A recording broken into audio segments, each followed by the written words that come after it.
Dutchman Mods and Repairs. We got an oil change today, 2011 Jeep Grand Cherokee 3.6 Pentastar. And one of the things that I like to do when I do the oil change is I actually take the cover off.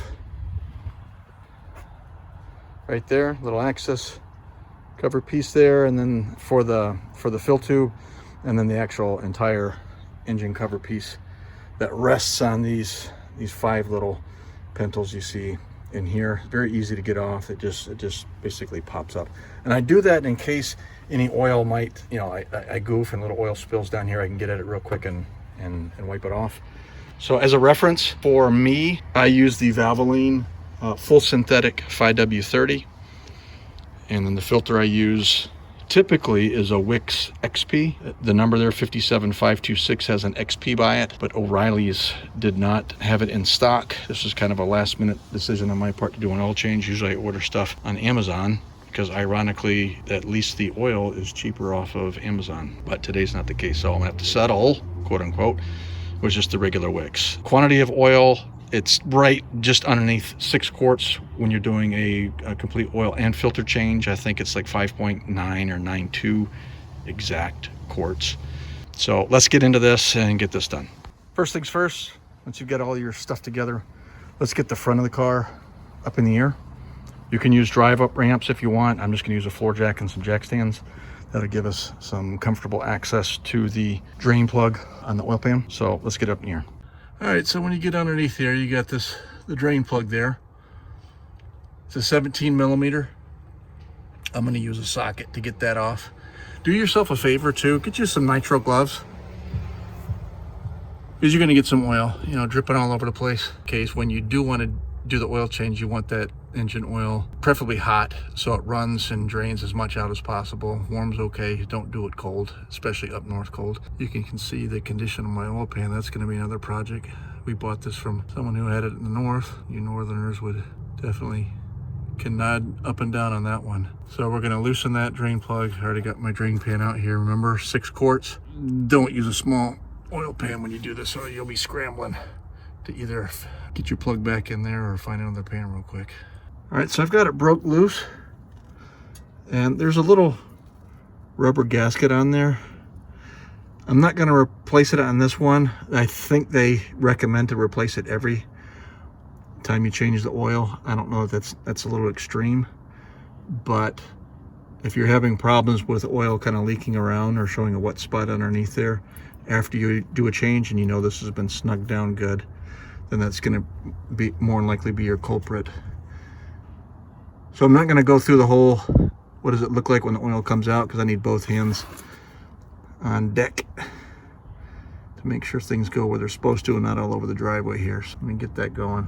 Another thing to keep in mind, don't do this on a breezy day, because you'll end up with oil everywhere. Fortunately today I lucked out.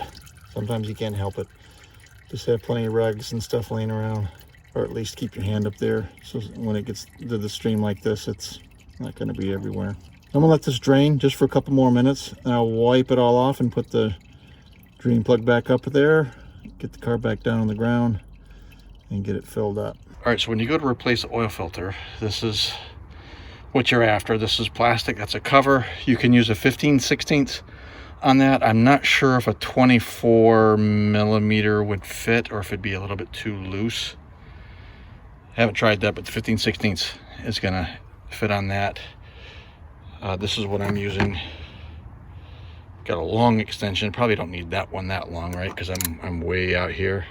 But it's just what came out the bag first, so that's what I'm gonna use. So let's get this loosened up. All right, so this is what you got when it's out. Oh, nasty looking. This is the filter that's going back in with the new O-ring. And you can see down the end of that filter, you see the little, it's hard for me to tell, but you can see. Let me set this oil filter down here that I took out. There's a couple things I want to point out here. Okay, it's got these little teeth on the end of there that push in, and those go down in. They kind of snap in there, and there's an O-ring on the bottom down here that we're going to fish off. That's what this tool is here. You could use a small screwdriver, just be careful, especially when you put the new one on. If you happen to use this, that you don't go poking or tearing that O-ring out. We're just going to use that to scoop, pull out, and kind of work it out. So let's get that all put back together again with fresh stuff. Just as a word of note here, when you're putting the new O-ring on, go ahead and just kind of very, very lightly cover it with new motor oil.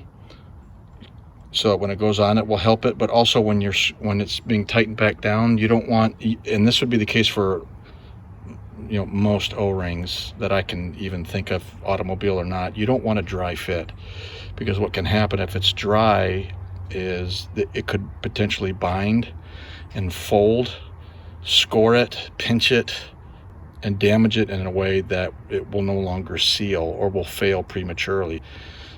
Just remember that when you're putting that back in. When you're putting the new filter in, remember those little prong pieces I was talking about that are in the end of the filter there? Right there. So when you're putting that back in there, you should hear a little, kind of like a little snap when that goes in there. So when you hang that filter upside down, it shouldn't fall out. Okay, make sure you do that. Also, when you're putting it back in, you see that little centerpiece right there? Don't go bending and, you know, putting this thing off cocked. Make sure it goes all the way in there nice and straight. And always start by hand.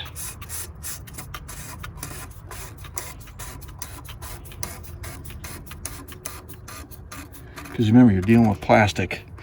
And the other thing is that all is connected to a water to oil heat exchanger done inside there for cooling the motor oil. That's been known for failure in the past, so you don't want to go putting a lot of stress and strain on that more than you have to.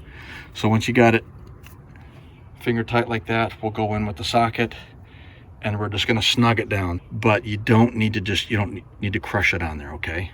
So I want to try and capture, basically you're going to see this top part of the cap is going to snug down flush in here. There'll be a little bit of a gap before you start tightening it down. Once that goes flush, there's 25 Newton meters is the torque spec. I just basically went maybe like, 5-10 degrees. Everything's snug down there. We're gonna get the oil back in here. Once we top it off with the 6 quarts, we'll start it up, and then we're gonna leave things as is, and we're gonna look all over the place underneath the vehicle, all in around the oil filter cap area, and make sure we don't have any oil leaks. All right, super important. You have to get your oil on there. Do not forget your cap. You don't want to blow oil all over the place. And like I said, all that's left now is we'll start it up. I'm not going to put it on video, but start it up, and we're going to look around the oil filter down under its vehicle, make sure we don't have any oil leaks. If we do, we'll address those and go from there. By chance, if you do have the oil change soon, our oil change alarm or indication that comes on your dash, we do have a video on how to reset that. It's pretty simple, going into accessory mode and pressing the accelerator a couple times, 2-3 times to reset it. But you can check out that in our video channel for the Jeep Grand Cherokee, this 2011 Jeep Grand Cherokee. Otherwise, we're done with this. I hope this helps somebody out. Got any questions? I know this may be kind of a routine thing, but for some people they may be doing it the first time, and that's okay. Feel free to ask any questions, leave constructive comments down below. I like to answer those and get back to people, and if I don't have the answers, I'll get them for you, even on something as simple as an oil change. So I hope this helps somebody out. Have a great day. Give us a thumbs up, subscribe if you haven't. Touch out.